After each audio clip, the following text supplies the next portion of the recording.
쭉쭉.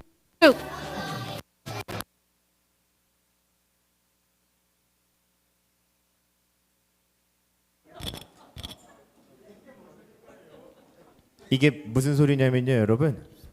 3층에서 예배하고 있는 어린이부의 무선 마이크 시그널과 우리 무선 마이크 시그널이 간섭하면서 생기는 현상이에요. 한 번 더 해볼까?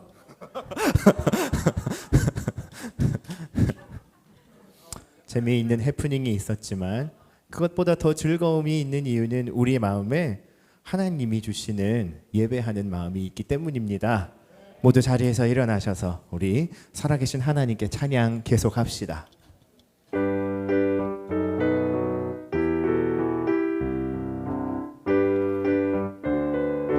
지존하신 주 이름 앞에, 지존하신 주님 이름 앞에 모두 무릎 꿇고 다 경배, 거룩하신 주님 보좌 앞에 엎드려 절하세.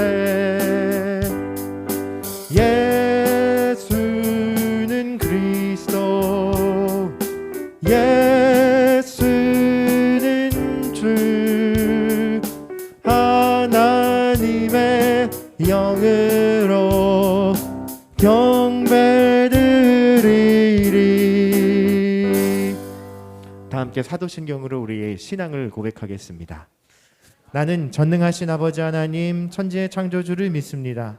나는 그의 유일하신 아들 우리 주 예수 그리스도를 믿습니다.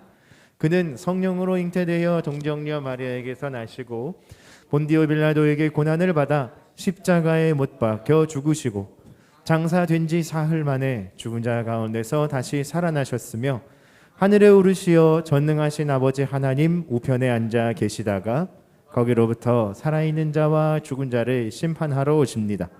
나는 성령을 믿으며 거룩한 공교회와 성도의 교제와 죄를 용서받는 것과 몸의 부활과 영생을 믿습니다. 아멘. 모두 자리에 앉아주시고요. 예배를 위해 고3 이찬영 친구가 기도 인도해 주겠습니다. 기도하겠습니다. 사랑하는 하나님, 오늘 성민교회 청소년부 친구들과 선생님들이 안전하게 한자리에 모여 예배하게 해주셔서 감사드려요. 지난 한 주간도 우리를 보호해 주시고 사랑으로 인도해 주신 은혜를 기억하며 하나님을 찬양하고 말씀을 듣고 믿음으로 따르는 우리 모두가 되게 해주세요. 태풍 남마돌이 다시 오고 있고 코로나의 위협도 가까이 있지만 하나님께서 우리와 함께 해주심을 믿고 담대하게 살아갈 수 있도록 용기와 믿음을 주세요. 오늘 예배에 참석한 모든 청소년들과 선생님들께 하나님의 마음을 알려주세요. 그래서 한 주 동안 복음을 따르고 복음을 전하며 살게 해주세요. 예배의 모든 영광을 하나님께 돌리며 예수님의 이름으로 기도드립니다. 아멘.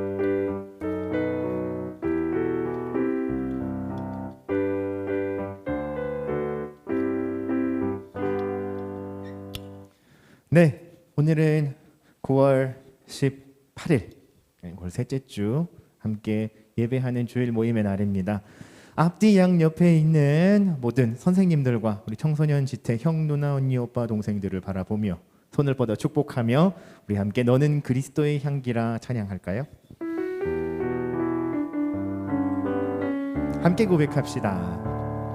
너는 그리스도의 향기라, 너는 그리스도의 편지라. 하나님 앞에서 그리스도의 향기니 너를 통해 생명이 흘러가리, 너를 통해 사랑이 흘러가리. 우리 하나님께 감사와 영광의 박수를 올려주시고요. 오늘 아까 같이 서서 찬양하고 예배하는 걸 봤는데 여기 있는 친구가 중1 황동욱이거든요, 여러분. 동욱이가요. 긴장하지 마. 해치지 않을게. 동욱이가 너무 부쩍 큰 거예요, 오늘. 동욱이가 지금 학교에서 역도부에서 운동하는 걸 아는 친구들이 혹시 있나 모르겠어요. 제가 중고등학생 때만 해도 무거운 무게를 드는 운동을 성장기 때 하면 역기에 깔려서 성장판이 다친다, 키가 안 큰다, 이런 루머들이 많았거든요. 루머 종식.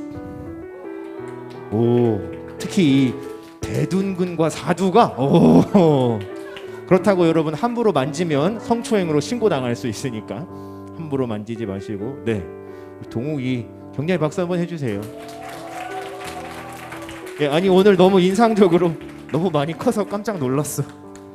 네, 여러분 추석 연휴들은 다들 잘 보내셨죠? 저랑 제 10살 먹은 딸이랑 집에서 서로 뚱뚱하다고 놀리는데요.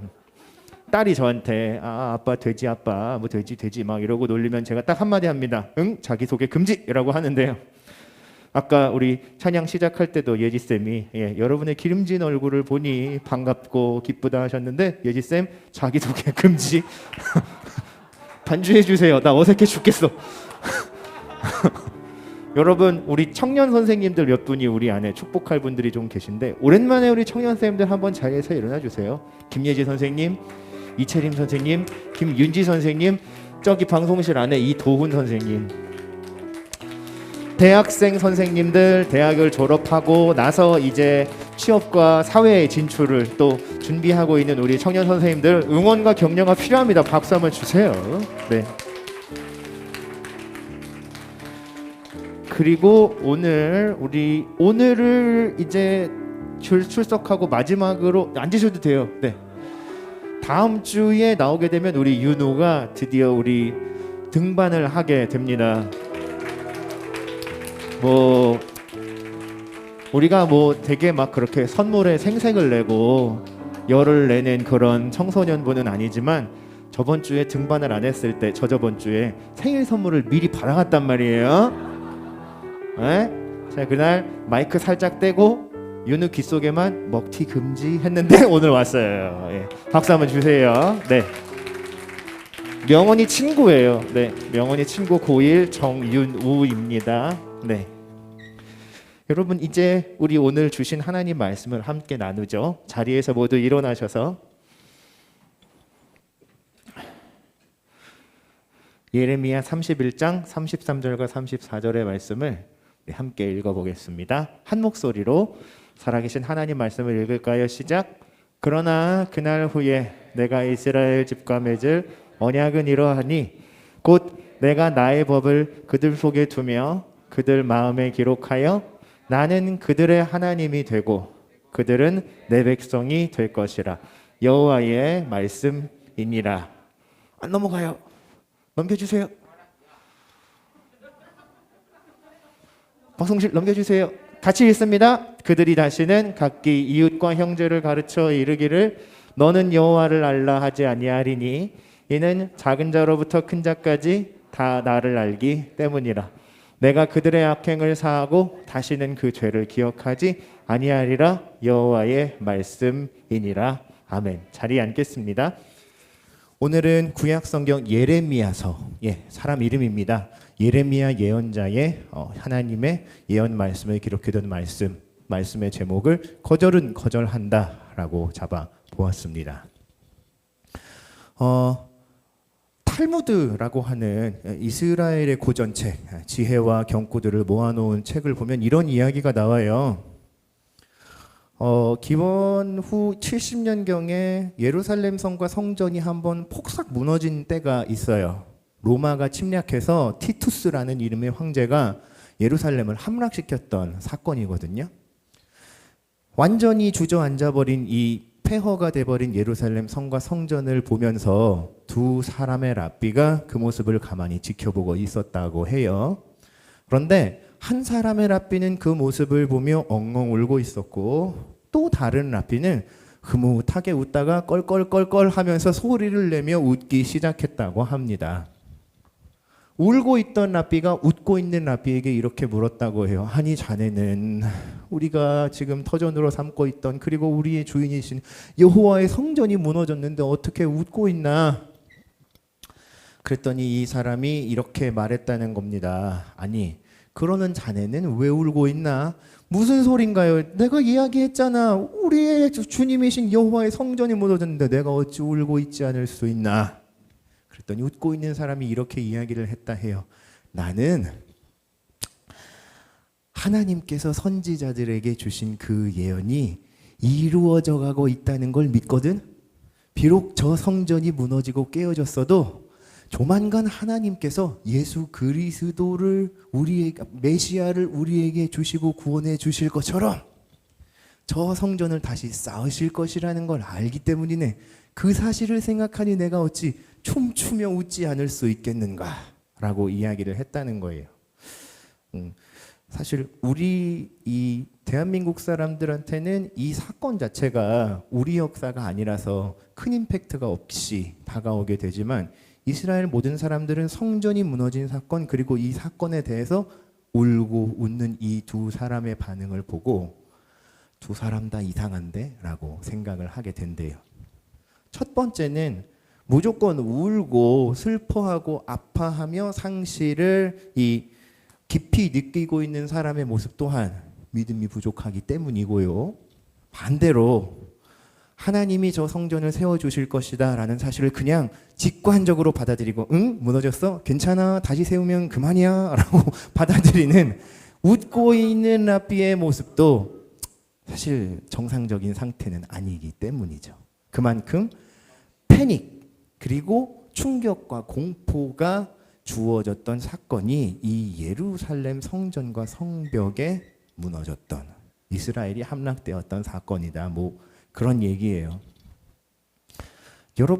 여러분이라면 만약 우리의 삶의 터전 혹은 우리가 다니고 있는 이 교회나 예배당이 어떤 이유에 의해서 완전히 무너지고 쓰러졌다고 한번 상상의 나래를 펼쳐 보시자고요. 나라의 주권과 우리의 자유도 함께 빼앗긴 상황이라고 한다면, 근데 하나님을 믿는 우리들은 하나님의 회복의 약속을 가지고 있는 상황이라고 한다면 여러분은 과연 어떻게 반응하실 수 있겠어요? 울고 애통했던 랍비처럼 반응하시겠어요? 아니면 허허허 성전이 무너졌네, 우리 집이 박살났네, 아이고 하나님이 세우시겠구나 하고 너털 웃음을 짓던 랍비처럼 반응하시겠어요? 네, 보통 이런 두 개의 극단적인 선택을 하라는 답변에서 우리는 그 중간 어디쯤이요? 라고 마음으로 답을 하게 되지만 여러분 실제로 그게 정답입니다. 겉으로는 그 어떤 표현도 쉽사리 할 수 없겠지만 마음으로는 하나님이 주시는 회복과 구원의 약속을 굳세게 붙잡는 것, 그것이 가장 올바른 반응이라 할 수 있겠죠. 우리가 한 달 정도 전부터 계속해서 예언자들, 성경 말씀에 나오는 예언서의 예언자들의 말씀을 통해 하나님께서 범죄하고 타락했던 이스라엘 백성들을 향해 주시고자 했던 말씀들을 계속 살펴보고 있어요. 호세아 선지자의 이야기가 그랬었고요. 이사야의 이야기를 우리 지난주에 함께 살펴봤었죠. 그리고 오늘은 예레미야의 이야기입니다. 예레미야가 살았던 시절의 이야기는 아마 반별 모임 시간을 통해서 잘 살펴보셨으리라 생각해요. 사실 백성들은 그 시간에 더 혼나고 더 다그치고 책망을 당해서 빨리 하나님께 돌아올 수 있는 마지막 기회를 보내고 있었다고도 볼 수 있어요. 물론 대내외적으로는 끊임없이 외국의 침략을 당하고 나라의 주권을 빼앗기고 허수아비 왕들이 세워지는 굴욕과 수모의 역사를 겪고 있었지만 그때만이라도 마음을 돌이켜 하나님을 돌아봤다면 그들의 역사는 분명히 달라졌겠죠. 어쨌든 결국에 파멸과 나라의 패망을 경험하게 될 이스라엘 백성들에게 하나님은 그에 앞서서 시간을 초월하는 구원의 약속을 주셨는데 그 이야기가 바로 오늘 우리가 예레미야 31장에서 살펴볼 수 있는 새 언약이라고 하는 이야기입니다. 예레미야서에 보면요, 이 예레미야라는 사람이 출신과 성분도 굉장히 명확하고 이 기록들이 특히나 예레미야 혼자 쓴 게 아니라 예레미야의 어시스트, 즉 그의 쫄병은 아니고 네. 그의 동역자로 활동했던 바룩이라고 알려져 있는 사람의 통해서 상당히 조리 있게 기록되었어요. 어느 왕 어느 시절에 이집트가 애굽이 유다를 침략한 지 몇 해 되던 해에 이렇게 어떤 해에 누구를 향하여 하나님이 예레미야에게 주신 말씀이다라는 기록이 있는데 오늘 31장의 말씀을 보면 그런 시제가 삭제되어 있죠. 인피니티한 거예요. 초월적으로 어느 시절 어느 때에나 하나님이 범죄하고 타락하여 하나님께로부터 돌아섰을지라도 그들을 다시 품어 안을 것이다. 근데 어떻게 품어 안느냐? 이전에 주었던 돌판의 언약 혹은 계명의 언약을 뛰어넘는 마음에 새겨주시는 하나님의 생명의 약속으로 내가 그들을 다시 돌아오게 할 것이다 라는 게 새 언약의 핵심 내용이거든요. 즉 타락하고 이미 한 번 배신한 그들이 이제는 관계를 깨뜨리고 하나님과 멀어졌던 그들이 깨질 차례죠. 문제는 깨지고 나서예요. 깨지고 나면 여러분 보통 어떻게 돼요? 깨진다는 표현 어디서 제일 많이 써요? 남자친구, 여자친구 사이에서 많이 써요. 남자친구랑 여자친구가 서로 좋아서 사귀기 시작했다가 성격 차이로 이런저런 이유로 인해 깨졌어. 이별을 했다고. 이별을 했으면 서로 굿바이하고 세이 굿바이하고 각자의 길을 가잖아요. 그죠? 다시 만나서 뭐 화해하고 내가 잘못했어. 다시 돌아와 주라. 왜 이래? 구질구질하게 이러지 마. 그리고 그죠? 그 관계는 거기서 끝난 거예요. 그런데 남녀 사이의 관계보다도 이것과 비교할 수 없이 살아계신 하나님과 하나님의 백성으로 언약을 맺었던 이스라엘과 여호와 하나님의 관계가 한 번 깨졌단 말이야. 그러면 이 백성은 더 이상 이분과는 관계 맺을 수가 없는 거잖아. 그런데 하나님은 이들을 위해 다시 새로운 언약을 세워주시는 거죠. 그런데 그 언약이 이전에 이 백성들에게 주셨던 은혜와 사랑보다 더 크고 더 놀라운 내용이 되는 거예요. 그래서 하나님은 다시 세우실 이 새 언약의 내용을 어떻게 말씀해 주고 계시느냐. 33절의 말씀을 보면 내가 다시 이스라엘 집과 맺을 언약은 이러하다. 나의 법을 우리 곧 내가부터 같이 한번 다시 읽어볼까요? 시작. 곧 내가 나의 법을 그들 속에 두며 그들 마음에 기록하여 나는 그들의 하나님이 되고 그들은 내 백성이 될 것이라 여호와의 말씀이니라.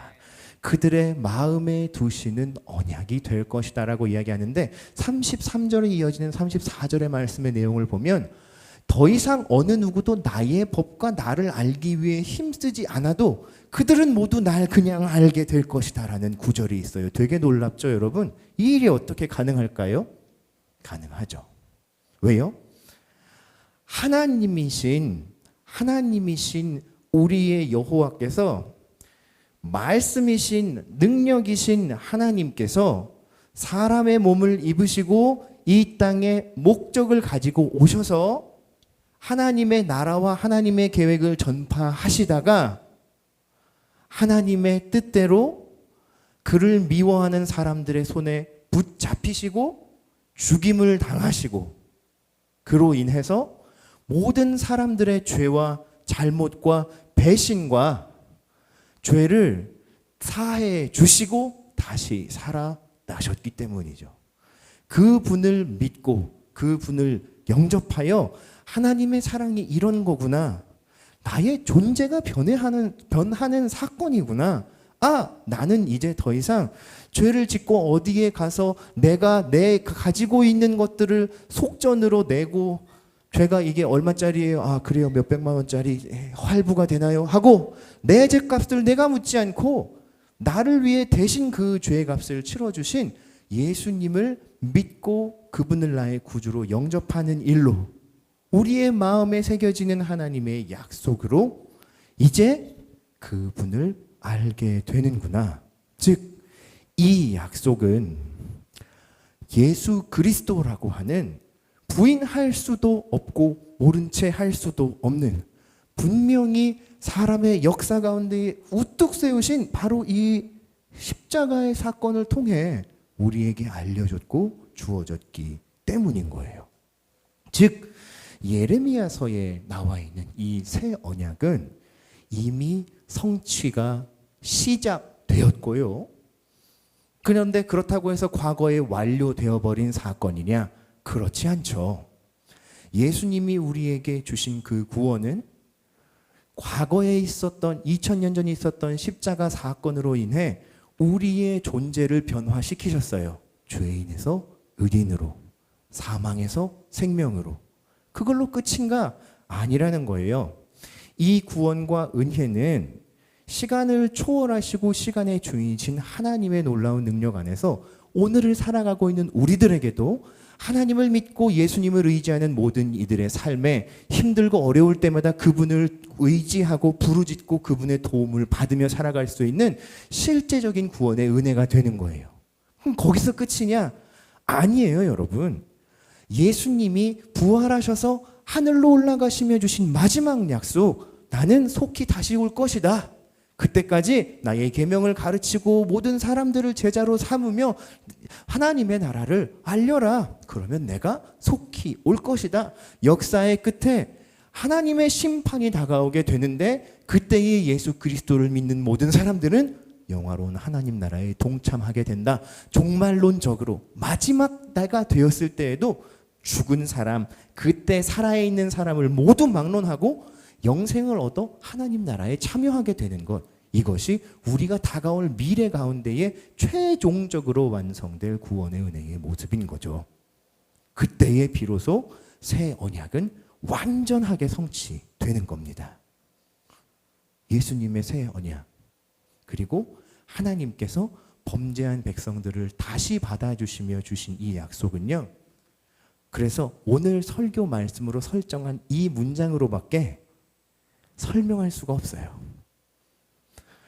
당시에도 예레미야가 살아있던 시절 이스라엘 백성들은 자기들이 너무 하나님께로부터 멀어져 있어서 하나님이 우리들을 너무 미워하실까 봐 다시 하나님께 돌아갈 엄두를 못 내는 상황이었다라고 설명돼요. 기록되어 있어요. 그런데 하나님께서는 그들을 다시 내 백성 삼고 새 언약을 삼겠다라고 하신 거거든요. 그들의 거절을 거절하시는 거죠. 거절을 거절하는 사랑이 하나님이 하나님의 백성들, 그리고 오늘을 살아가는 우리에게 보여주시는 사랑의 모습인 겁니다. 이 사랑의 모습을, 그리고 이 사랑을 제대로 받아들인 사람들의 삶의 모습은 어떻게 표현될 수 있을까요, 여러분? 쉽게 이야기하자면 우리는 어떤 모습으로 살아갈 수 있겠습니까? 제가 여러분에게 우리나라에서 있었던 사건 실화 하나를 소개해드리며 그에 대한 답을 대신할까 합니다. 손양원 목사님이라는 분이 계세요. 이분은 1902년에 태어나셔서 1950년에 순교하셨습니다. 하나님을 깊이 만나고 부모님의 영향을 받아서 목회자의 길을 걸으며 목사님이 되신 손양원 목사님은 애양원이라고 하는 한센시병 환자들을 돌보던 집성촌에 그들을 섬기기 위해 들어가셨어요. 그리고 손수, 한센시병 환자들의 환부에서 고름을 입으로 빨아내고 그들의 붕대를 감아주며 예수님이 내게 주신 사랑이 그분의 생명까지 주신 사랑일진데, 아니 내가 하나님이 보내서 사랑하고 섬기라고 하신 이 환자들, 그들의 병 하나쯤 내 몸에 들어오는 게 뭐 대수겠냐? 미친 사람 같죠? 그런데 그분이 즐겁게 그 일을 행하시고 또 그들과 함께 살아갔다는 기록들이 남아 있죠. 근데 문제는 이분이 사셨던 기간을 잘 살펴보면 조선이 일제의 탄압에 있다가 광복이 되고 또 광복이 되자마자 5년이 지난 후에 6.25 사변동란이 터지죠. 그 시절을 몸으로 그대로 받아내며 사신 분이라는 걸 알 수가 있어요. 이분에게는 여러 자녀들이 있었는데 그 중에도 첫째 아들과 둘째 아들이 가장 똑똑하고 가장 부모님을 사랑하고 효심이 지극하고 무엇보다 하나님을 섬기는 마음이 가득한 사람들이었거든요. 그런데 1948년에 있었던 여순 사건이라는 사건에서 이 두 사람이 하나님을 믿는 사람들, 기독교인이라는 이유만으로 반동분자로 색출되어서 산채로 총살당하는 사건이 발생했어요. 손양원 목사님은 졸지에 2명의 가장 사랑하는 아들을 하나님 곁으로 보내게 되신 거죠. 그런데 이분이 하나님께 그 두 아들의 죽음을 받아들이며 장례식에서 읊었던 감사 답사의 내용에 이런 내용이 있어요. 첫 번째부터 10번째까지의 내용들이 있는데 간단하게 소개하자면, 하나님, 우리 가문에 하나님을 위해 순교하게 한 순교자가 2명이나 나오게 하심을 감사합니다. 뿐만 아니라 이 일을 통해서 내 아들을 죽인 원수들을 사랑하는 예수님의 가르침을 따르고 내가 그들을 용서할 수 있는 마음도 주셔서 감사합니다. 그리고 그 원수들을 회개시켜 이제는 하나님을 알게 하고 그를 내 아들 삼아 기르고자 하는 마음을 주셔서 정말 감사합니다. 인간적인 마음으로야 내 생명보다 더 귀한 아들들을 죽인 이 주동자 세력들, 저 같으면 아마 하나하나 끝까지 색출해서 복수하려고 했을 것 같아요. 하지만 손양원 목사님이 하나님의 사랑에 감동되어 행하신 일은 놀랍게도 그 반대였죠. 용서를 뛰어넘어 아들을 죽인 자를 내 양 아들로 삼아 받아들이는 것. 근데 실제로 두 아들의 죽음에 가장 깊이 관여했던 주동자 중에 한 명인 안재선이라고 하는 분이 손 목사님의 회유를 받아 그분의 양아들이 됩니다. 제가 그 뒤의 이야기가 되게 궁금해서 그 뒤의 이야기를 파봤어요. 근데 지금도 살아계신 손 목사님의 자손들이 계시거든요. 첫째 딸이 계세요. 첫째 딸. 지금은 굉장히 나이가 연로하셨죠.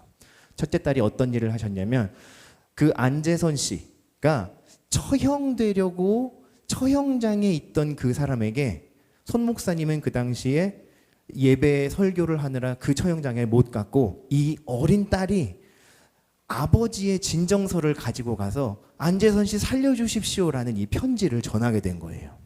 근데 지금도 그 첫째 딸이 전하는 마음이 처형장으로 가는 길에 수백 번 아빠의 편지를 찢어버리고 그 원수놈을 내 손으로 찢어 죽이고 싶었대요. 그런데 꾹 참고 그에게 가서 우리 아버지의 용서장이 있으니 이 사람 우리 집으로 데려오랍니다. 그리고 안재선 씨를 살려 데리고 들어와요. 안재선 씨는요, 그 이후에 손 목사님의 권유로 신학을 했어요. 목사가 되려고 합니다. 그런데 주변의 시선으로 인해 목사가 될 수 없었어요. 이해하시겠죠? 그리고 나서 손 목사님이 돌아가시고 나서 호련히 자취를 감춥니다. 그랬는데 여러분, 이 안재선 씨가 자신의 양아버지인 손양원 목사님과 똑같은 나이 48살에 암으로 돌아가셨거든요. 돌아가시기 몇 달 전에 그동안 한 번도 이 사실을 이야기하지 않았던 자기의 친아들에게 사실은 너의 할아버지와 나 사이에 이런 일이 있었다 하고 이야기합니다. 그리고 그 아들이 아버지의 뒤를 이어서 목사님이 됐어요. 안경선 목사님이라는 분입니다. 지금 생존해 계세요. 아들들을 잃고, 그죠? 도저히 받아들일 수 없었던 슬픔의 사건, 분노의 사건을 받아들였지만 하나님께서 나에게 주셨던 이 새 언약, 예수님의 사랑에 자신의 존재와 자신에게 다가왔던 이 사건들을 깊이 묻고 하나님의 뜻을 구했던 손 목사님의 놀라운 선택이 살인자의 아들이 예수님을 전하는 하나님의 종이 되게 막 인도한 겁니다.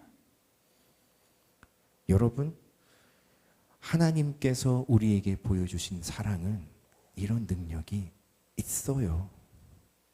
실제로 한 사람의 인생을 송두리째 바꾸어 놓을 수 있는, 그 사람으로 인해 하나님이 행하신 놀라운 일들이 온 세계 만방에 세상은 도저히 이해할 수 없는 일들로 알려지고 하나님을 바라보는 지표가 되게 하시는 일들.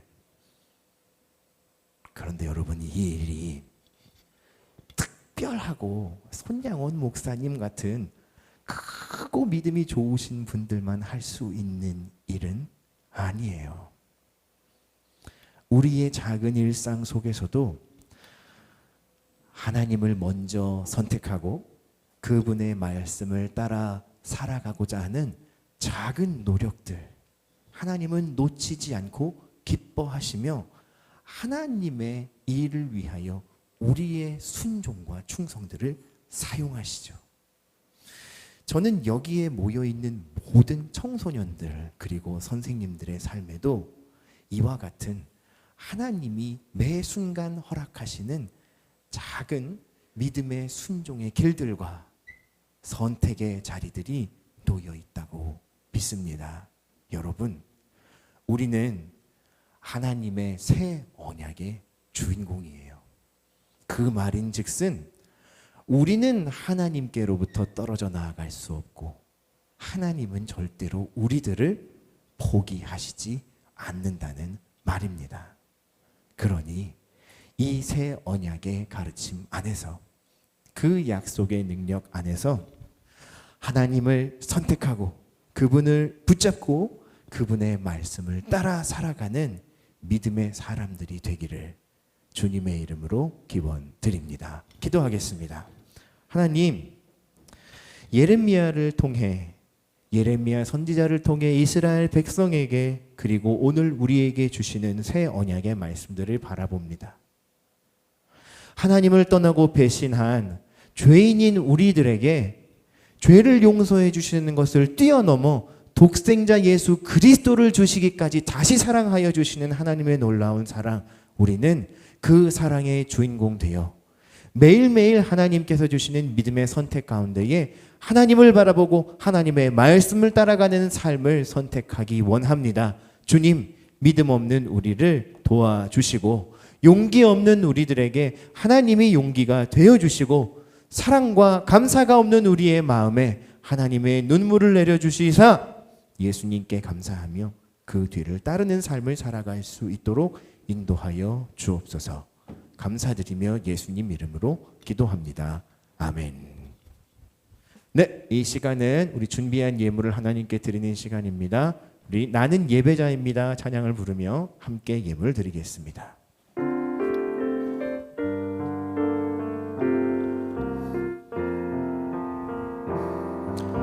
나는 하나님을 예배하는 예배자입니다. 내가 서 있는 곳 어디서나 하나님을 예배합니다. 내 영혼 거룩한 은혜를 향하여 내 마음 완전한 하나님 향하여 이곳에서 바로 이 시간 하나님을 예배합니다. 자리에서 일어나셔서 현금 기도 드리고 축도로 예배를 마치겠습니다. 하나님, 오늘도 예배에 나와 하나님의 말씀을 듣고 그 말씀에 순종하며 즐거워하며 따르기 원하는 성민 청소년들 그리고 선생님들에게 하나님의 은혜와 복을 내려 주시기를 원합니다. 그 은혜에 감사하고 응답하며 하나님 앞에 귀한 예물을 드렸습니다. 주일 헌금, 주정 헌금, 11조와 감사의 예물, 건축과 선교의 예물들 모두 하나님께서 원하시는 기쁜 일에 사용되도록 축복하시고 인도하여 주시옵소서. 청소년 시절부터 하나님께 드릴 예물을 즐거이 구별하여 잘 드리는 온전한 신앙의 습관 위에 서서 물질로 인하여 어려움 당하지 아니하게 하시고 풍성히 채우시고 더하여 주시는 하나님의 은혜를 누리는 주의 자녀들 되기를 축복합니다. 이제는 우리 주 예수 그리스도의 은혜와 하나님의 사랑과 성령의 교통하심이 새 언약의 주인공 되어 예수 그리스도의 사랑을 따르며 살기 원하는 사랑하는 성민 청소년들과 선생님들 머리 위에 이제와 영원토록 함께 계실지어다. 아멘. 예배 모임 마쳤습니다. 자리에 앉아주시고요. 곧바로 추첨하겠습니다. 네. 휴대폰 자율 반납.